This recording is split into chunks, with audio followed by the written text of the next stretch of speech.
Oh, yeah! Ladies and gentlemen! Are you ready? For your moment of bliss. Because what Poppy wants, Poppy gets. I don't even know if that's PG! I'm going to do it for you. I'm going to do it for me. That's the bottom line! It's time! It's time! Welcome to the most must-see WWE talk show in history. Welcome to The cream of the crop! Nobody does it better! It's still real to me, damn it! But what's the cup for? A cup of coffee in the big time, yeah. Cup of coffee in the big time, because you'll never get closer than now. Good morning. Welcome to Cup of Coffee in the Big Time, WrestleMania 39 edition. You're listening to the Cream of the Crop Wrestling Podcast, the podcast you can take home to mom. We are your tag team champions of the program. I'm Patrick. And I'm Rob, and we'd like everyone to embrace the kingdom of the madness by be sure to like, share, and subscribe. So first off, as our debut episode of Cup of Coffee in the Big Time, this is a highlight show where Rob and I will discuss what happened and what we think about it. You can catch the show weekly for the highlights of Raw and SmackDown starting this Sunday morning. With that out of the way, let's pour ourselves a cup and talk about WrestleMania 39. Rob, what's the first match that we got to talk about? So to start off the night, we have something that John Cena hasn't done since WrestleMania 20 back in 2004. But we start off with John Cena versus Austin Theory for the United States Championship match. From entrance to finish, Rob, I mean, we've seen John Cena make a special entrance with the Make-A-Wish Foundation entrance. Then throughout this match, this was a even back and forth, and it was just like they were trying to one-up each other the entire time. You see Austin Theory even do the Mike Tyson ear bite out of nowhere. Cena keep trying to get him set up for the AA and just not really to, freaking Theory has him well scouted throughout this entire match. Cena finally hits the 5-knuckle shuffle and he goes for another AA and the ref gets knocked down. Cena sets up for the STFU. Austin Theory taps out, but there is no referee to see it. And before the ref could even start to stand back to his feet, Rob, Austin Theory blows John Cena, hits him with the A-Town down, and retains the United States Championship. Did this match play out how you thought it was going to be? This is exactly how I thought it was going to be. This was like the most cookie cutter. John Cena's coming back for kind of a one-time show. Theory got about 80% of it offensively. Like Cena just sold a majority of the match. And then he got to do his 5 moves of doom. Like nothing spectacular really happened there. He got to do the 5-knuckle shuffle. He got to do his, he got the AA and STFU. He got the visual pin. I wouldn't say pin, but the visual win with the submission, if you will. So it was just very old school. It was very classic Cena. You could tell it just, when I say this, folks, okay, so before we go farther into this Mania was chock full of very, very good matches. Some of probably the best quality WrestleMania we've had ever when it comes to match quality. So when I say that this was my least favorite match of maybe the weekend, or at least for night one, it's still a good match. So this match was just cookie cutter, was what it was. Didn't last too long, which was good. And Austin Theory went out there and he beat a legend, finally beat someone with a big name. And as he goes forward as a United States champion, maybe the crowd will give as John Cena said, maybe the crowd will now care about him. This is everything we probably could actually expect. Right from the get-go during this match, we got a good feel of the crowd at Mania, Rob, where every blow Theory would throw would get a boo. And you could see the crowd was clearly behind Big Match John here. And I gotta tell you, I'm not mad at this outcome, Rob. I'm glad Austin Theory retained. John Cena put somebody over. He beat a 16-time world champion. Austin Theory is on his way up to the top, and who are we to stop him? Oh, he's going to be on his way. It's going to be great. I still say probably 2025 is where we are. But one of the things we do need to say here is this was probably the biggest crowd he's been in front of. And he went out there and got to face someone that's probably the biggest name he's ever been with. And he showed no fear. Like there was no hesitation on anything. He held his own. So people can say what they want about him, but he carried the match. He made Cena look good. Cena made him look good. They had really good chemistry together. And overall, we need to go ahead and give a little tip of the hat to Austin Theory, who will probably be our Universal or WWE champion circa 2025, 2026. Well, let's move on to our next match of night one, Rob. It was the tag team showcase match for the men, Ricochet and Braun Strowman versus the Street Profits versus Alpha Academy versus the Viking Raiders. What do you go ahead and tell them about this match, Rob? This was a really, really fun match. It was a sprint from pretty much the minute we said go. So a few highlights here. It started off standard tag match. You got to see Chad Gable and not Angelo Dawkins, but Montez Ford have a little moment in the match. Two really, really good athletes, two future stars. But then it pretty much broke down from there immediately. And so a few highlights here. My favorite one was Chad Gable did his rolling reverse German suplex on Braun Strowman. And then when the crowd was cheering him, it was you could tell he got emotional when the crowd was like cheering for him there, but then he immediately shut it down and did his normal "thank you," kind of shut that down immediately. But he had a little bit like, oh, these people are respecting me pretty intensely here. After that, we had a Tower of Doom spot, but it was not a normal one. So essentially, Montez Ford was being held up in a vertical suplex during a Tower of Doom spot, and then Ricochet comes off the top rope and does a high cross body onto Ford. And so everyone's down. Then we get our normal Braun Strowman does his little, what's it called? The train? I forget what it's called. The Strowman Express, where he runs around the ring. Strowman Express, yeah. Where he runs around the ring, and he does one lap, knocks everyone down. But then on lap 2, this is where this was great. So on lap 2, he gets halfway around, and as he comes around that third post, he doesn't see Angelo Dawkins, and Angelo Dawkins lays him out like he was a wide receiver coming across the middle of the field. Big old shoulder thrust, gave him a good old tackle, didn't he? Oh my gosh. So after we get that amazing Angelo Dawkins shoulder block, as he's celebrating, Ricochet comes off the top rope and does probably the greatest shooting star press to the outside you're ever going to see, and then throws Dawkins inside, does another one, but Dawkins gets his knees up and he holds Ricochet on his knees while Montez Ford from the other corner does his frog splash on top of Ricochet and rolls him over into the pin. So the Street Profits end up getting the victory. So it was pretty much a sprint from the beginning, but man, like that ending was great. I've never seen anyone hold someone on their knees while a frog splash is done on their back like that too. So like it was very inventive. It was very fun. I am with you. I don't want to say it exceeded my expectations, because if you get 8 tag teams and you give them 10 to 12 minutes, or not 4 tag teams and give them 8 to 12 minutes, especially with all that talent in there, something fun should happen. I'm just glad they let them do it real quick. They wasted no time, and they were like, here we go, let's go. So, yeah, it was a really, really fun match. It exceeded my expectations as well. Let's move on to the next match of the night, which was Logan Paul versus Seth freaking Rollins, Rob. Let's start out and talk about Logan Paul's entrance. He did the old school Shawn Michaels HBK zipline entrance, man. And we had just been talking about some major iconic WrestleMania entrances in the past, have we not? So very, very coincidental that this popped up this weekend. I love that he had his prime drink mascot coming out with him. But let's talk about Seth Rollins for a minute and his entrance, because he had, famous conductor come out to conduct the entire crowd, 80,000 people, Rob, in unison singing Seth freaking Rollins' song.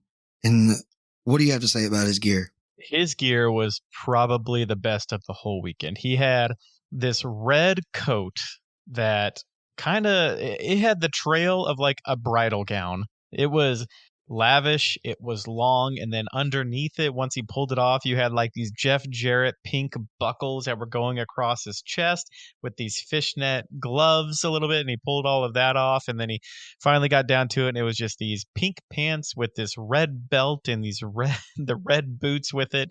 It was a look, but man, it was a good look. That dude has just been, I want to say, on fire with his outfits lately, especially lately. He's going even more over the top and more abrasive, and it's working for him. There's actually a wonderful scene in the backstage where he's getting ready to go out and he's wearing all of it, and his wife Becky is like talking about how jealous she is because she's like, I just want to be in all of that, and he gets to wear it. So it was excellent. It was excellent. So I was actually surprised. The Prime bottle when it came out. Anytime a mascot comes out in wrestling, someone's underneath it. That it's going to be a surprise who it is. I thought it was going to be Jake Paul. The match was definitely a very good match. I think a lot of people expect a spot show with Logan Paul. He rehearses his matches, et cetera. But man, the dude is prepared and he over prepares, and there's nothing wrong with that at all because he went out there at WrestleMania, his second WrestleMania ever.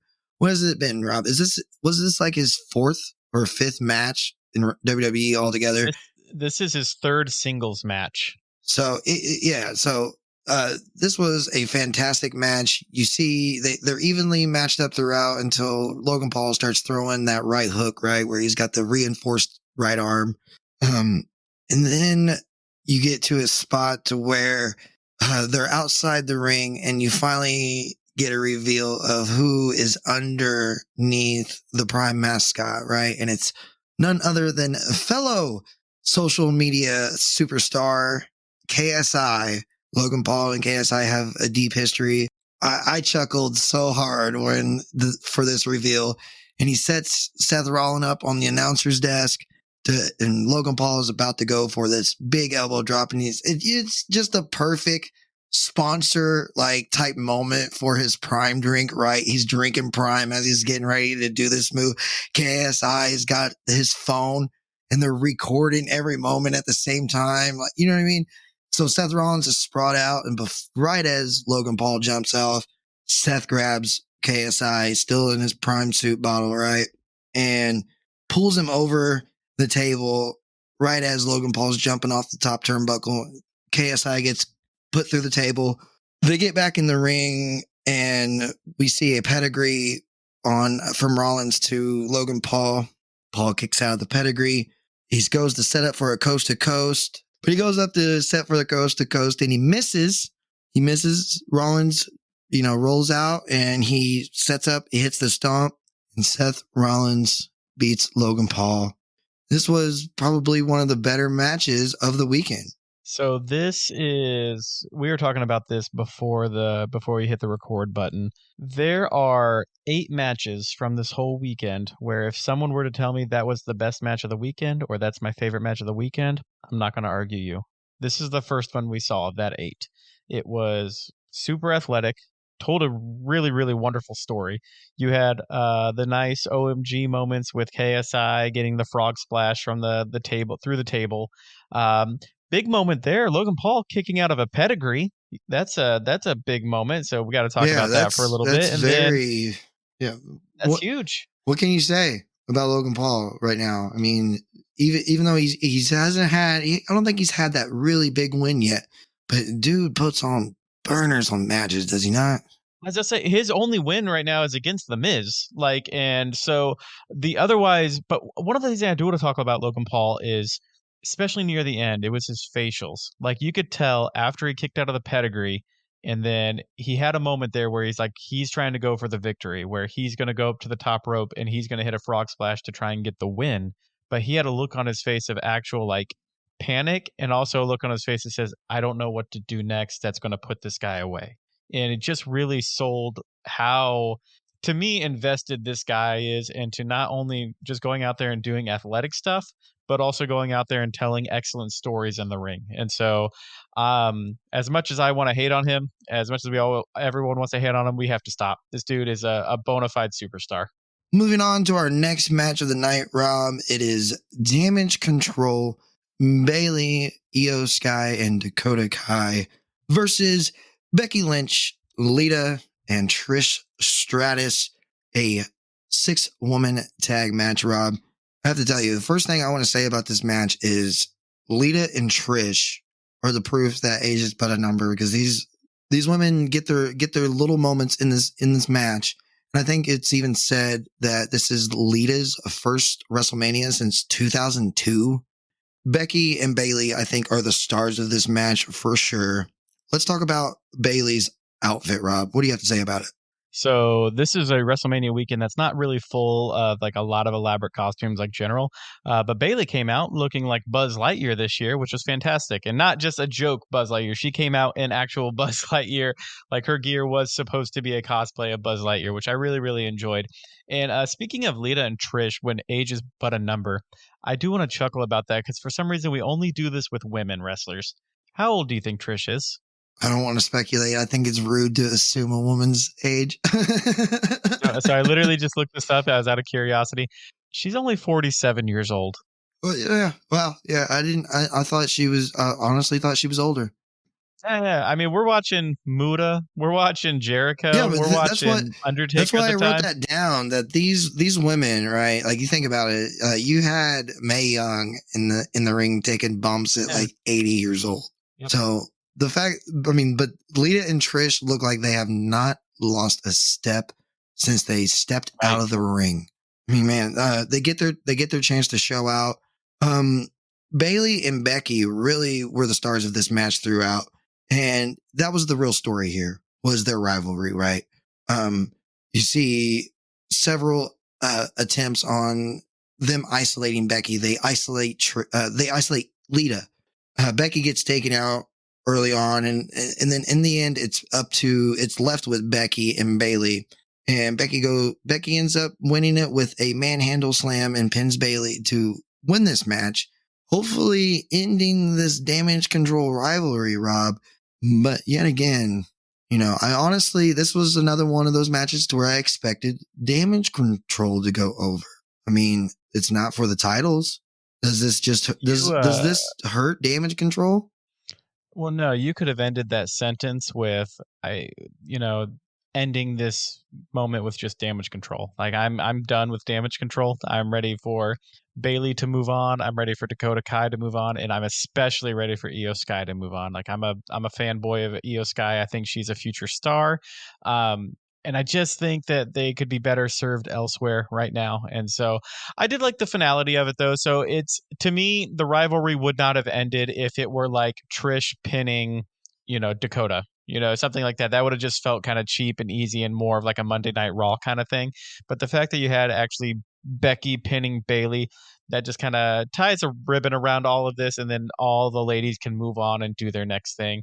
So overall, this match was what it was. Kind of lacked heat, didn't have a whole lot going for it, but the ending was satisfying. Everyone was happy, and I am with you. Trish and Lita, Trish more than Lita, but they looked fantastic. I think that's exactly what this spells out in the end, is the end for Damage Control. This is the beginning of the end, Rob. So I don't know how I feel about it. I'm a little disappointed that Damage Control didn't work out. It felt good when they first showed up, but like I said, maybe they've had their run. Maybe it's time to move on, like you said.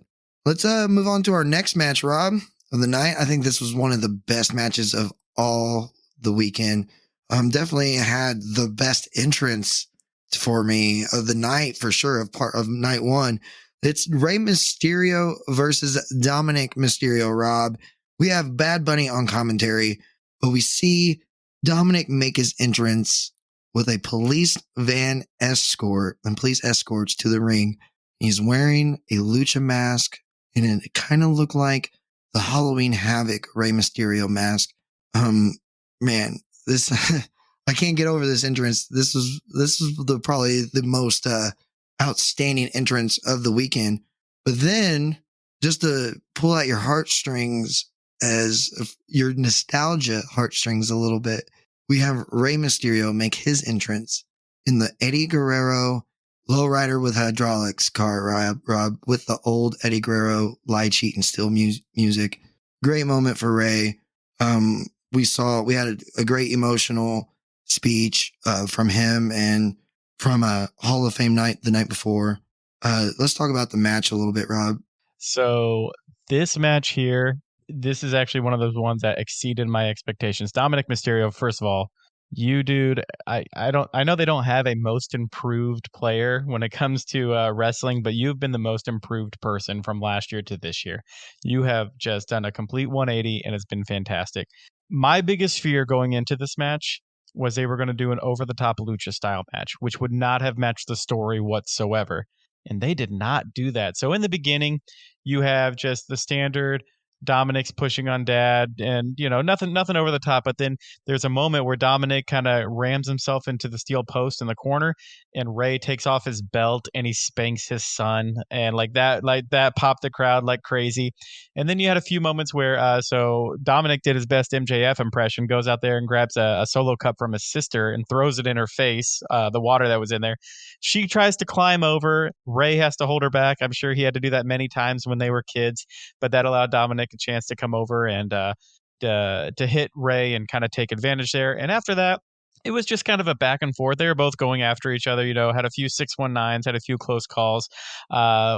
Dominic went over again to his family, and I think he told his mom to shut her mouth, and she finally slapped him, which got a big pop from the crowd as well. So that was very cool. And then finally, as we get near the end here, so Judgment Day comes out, and Damian Priest Finn and Priest, yeah.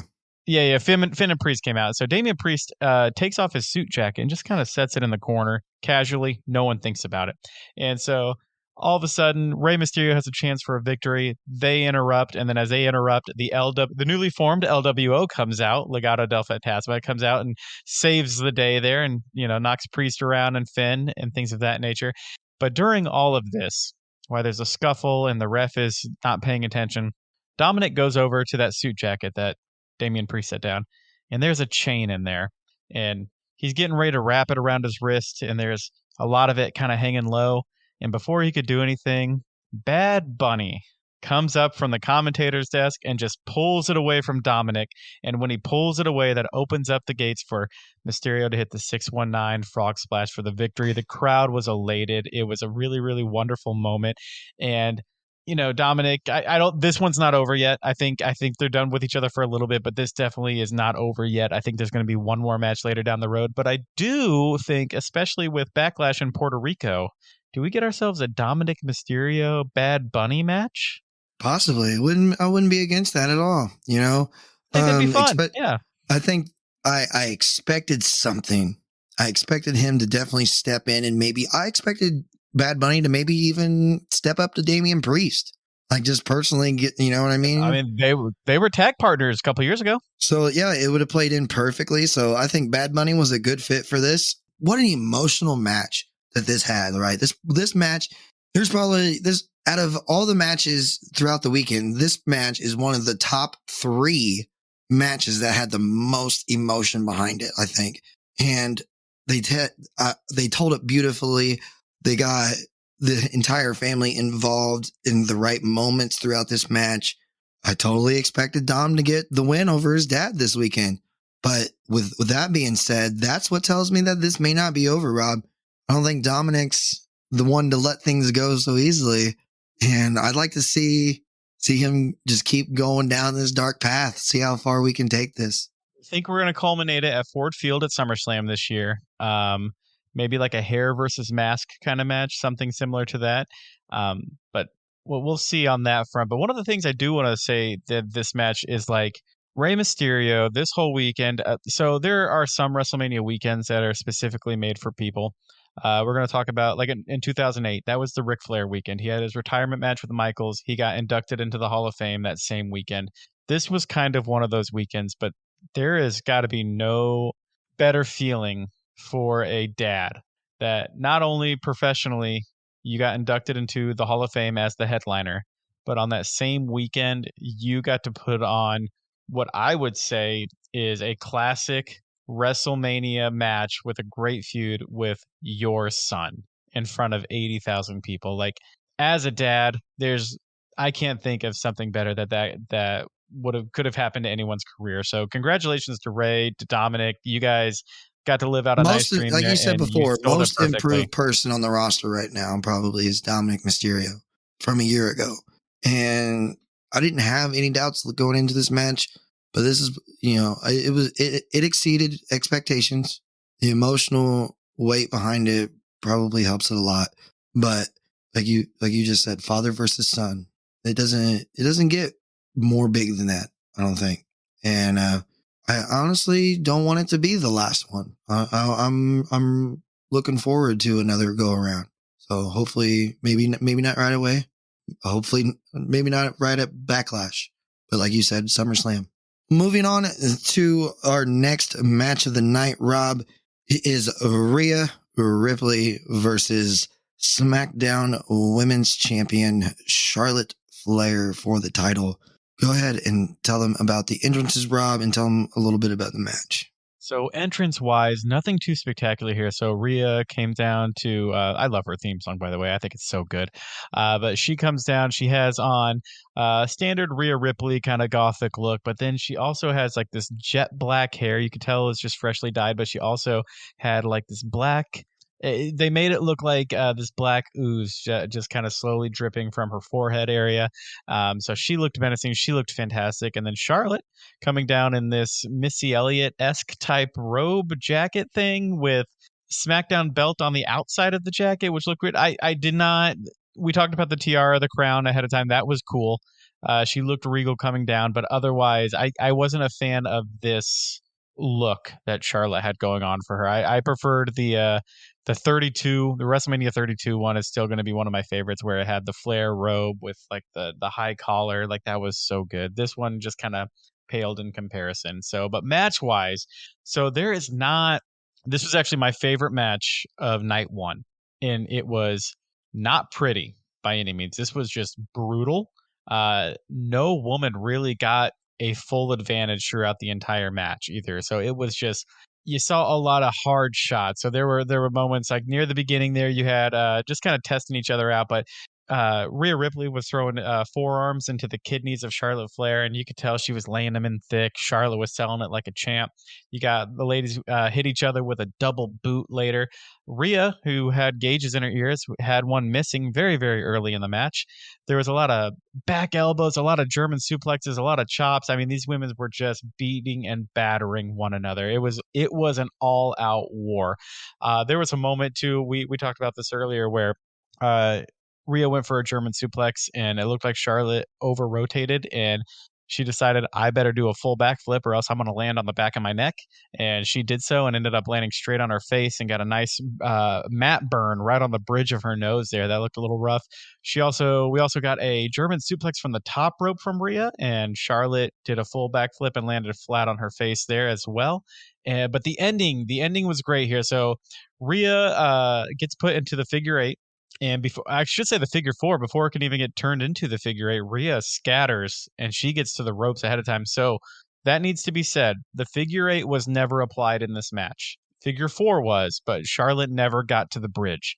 So Rhea escapes, goes under the rope, and Charlotte is starting to climb up to the middle rope to reach over and get Rhea. And as Rhea climbs up there, she knocks Charlotte over to where Charlotte hits face first on top of the post. And then Rhea just has this look to her that says, this is my moment. This is my match. And she climbs up there. She gets the lifeless body of Charlotte Flair up, and she hits this avalanche riptide from the top rope. And she gets the 1, 2, 3, and that crowd popped. I mean, it was a hellacious battle. It was a battle of just two people putting forth the fortitude, not wanting to quit.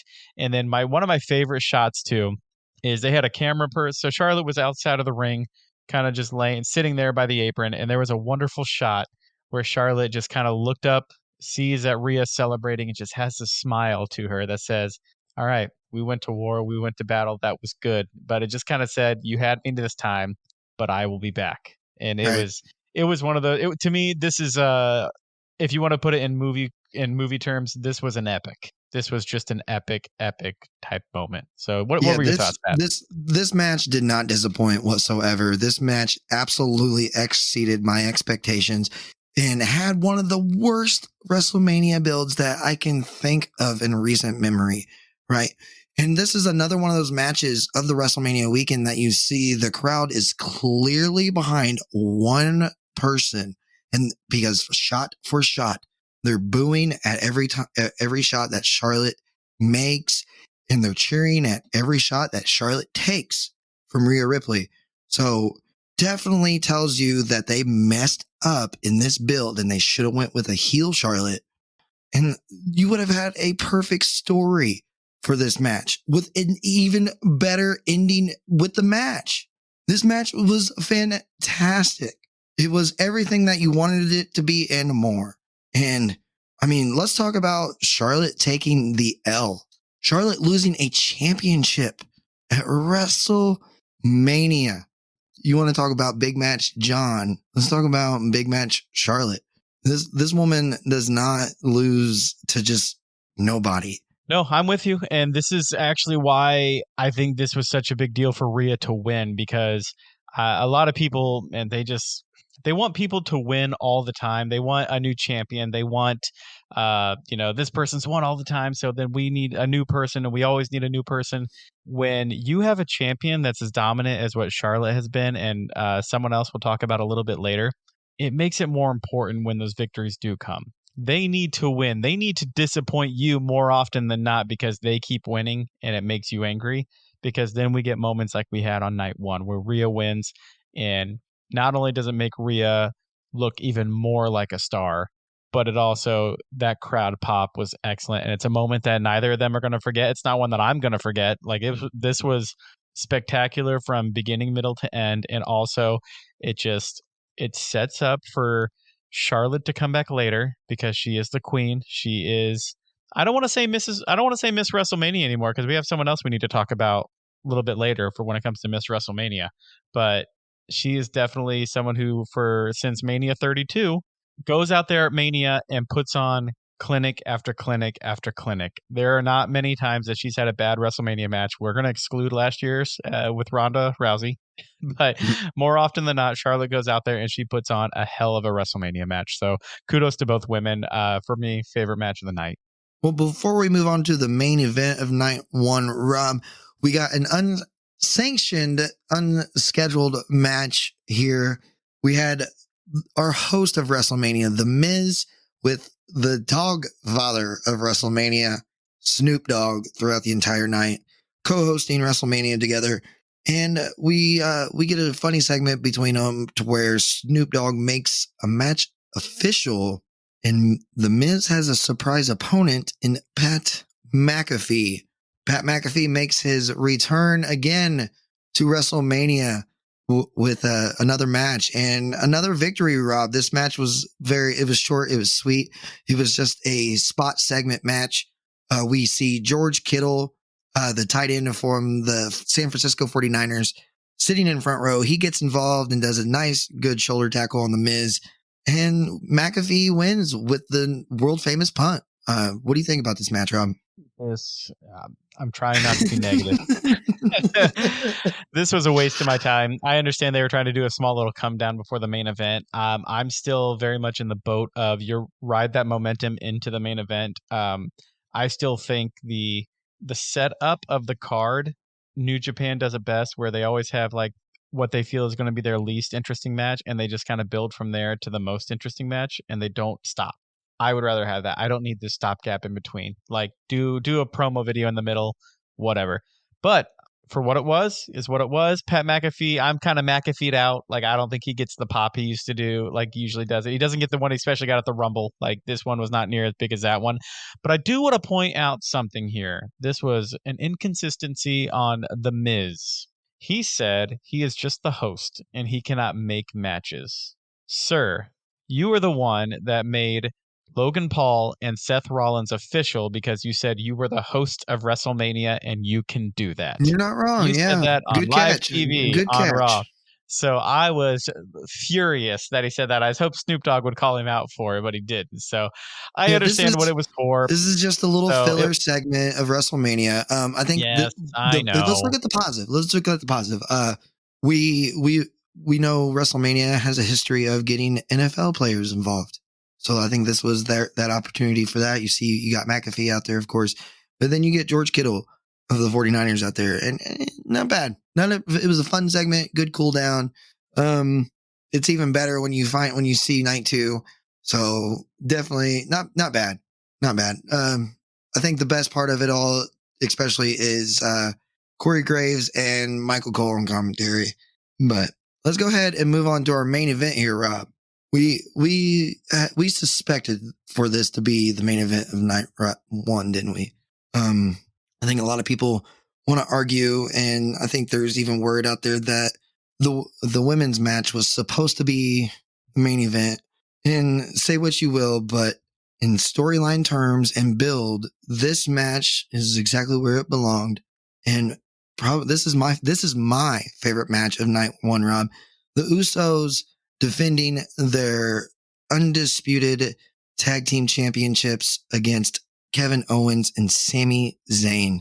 The Usos dominated this entire match for Sami Zayn and Kevin Owens to just like get isolated. Kevin Owens gets taken out. You see main event Jay just start whooping on Sami, and it builds into a rally. The crowd is, this was one of the matches that the crowd was kind of split on. You don't get those, that it wasn't completely one-sided with this crowd. And that surprised me. That definitely surprised me from the other matches of the night. But you finally get the rally from Sami and Kevin. Sami gets finally gets that hot tag to Kevin Owens. Kevin Owens pops off and gets the hot tag back to Sami for Sami to set up for 3 Helluva kicks in tandem to main event Jey Uso. And just the moment that Sami Zayn sees his opportunity for the end, beautifully set up, beautiful story. I expected the worst. This was the match I had. I expected to be disappointed with this match, just as in the end. I figured it would go the other way. The Usos might retain. We don't get that beautiful storyline told at the end, but thank goodness that we did, Rob, because we see the repeat of the hug at the end. WrestleMania night 1, WrestleMania 39 night 1, to me is the night friendship conquered all. Can we coin that term? Can we be the first to say it? We can. I like that a lot. So what do you have to say about this match? So match quality wise, and when I say this, I expected this to be slightly better match quality wise. And I say that from a technical standpoint. I do not say that from an emotional standpoint. For some reason, something about it to me it lacked a little bit of that. Now, for an emotional standpoint, for a main event standpoint, it was perfect. It was outstanding. You had everything was done right. Sami, no one sells honestly, besides maybe Johnny Gargano, no one sells getting I would say multiple super kicks to the head like Sami Zayn does. That dude, he looks like he was out on his feet there, taking when he was getting I would say near falls, kicking out at 2. It wasn't like a huge getting the arm up for the shoulder. It was just a slight shrug off the mat because he was just instincts kicking out at 2. I love little things like that. But as we moved forward, as we got into near the end of the match here, what made this so perfect is not only did Sami Zayn kick out of the 1D, the only person to have done that now. Like that's a big moment. That right there was huge. You add on top of it that Kevin was there. Kevin has his moments. That's fine. Jimmy was there. Jimmy has his moments. That's fine. But let's be real. This was the Sami and Jay story. Everyone else in here was just a compliment. And so you get the first Helluva kick. Jay kind of keels over. Sami catches him, says something to him. I can't tell what it was. I don't know if they were calling a spot or if I really couldn't tell. Picks him back up, puts him in the corner, hits him with a second Helluva kick, and catches him again. And sets him back up in the corner, and then you see Jimmy getting ready to come in, and you think, oh no, this is gonna keep going. He's not gonna get that third Helluva kick. And before he does, Kevin Owens just hits him with the stunner, sends him back out of the ring, and then Sami has that look of just clarity, that look of calmness, just wash over his face. Kind of honestly, the same way that him and Kevin Owens' battleground match in 2016 ended, and he just hits that third and final Helluva kick, gets the 1, 2, 3. The story of Sami and Jay, is it a finality? I don't know. We'll find out. But for this moment, it was a perfect beginning, middle, and end of a storyline that tugged at so many heartstrings. Yeah. God, man, I get emotional talking about it because this was just one of those storylines that you just. This match had the most emotional weight of all the matches in the weekend. Right?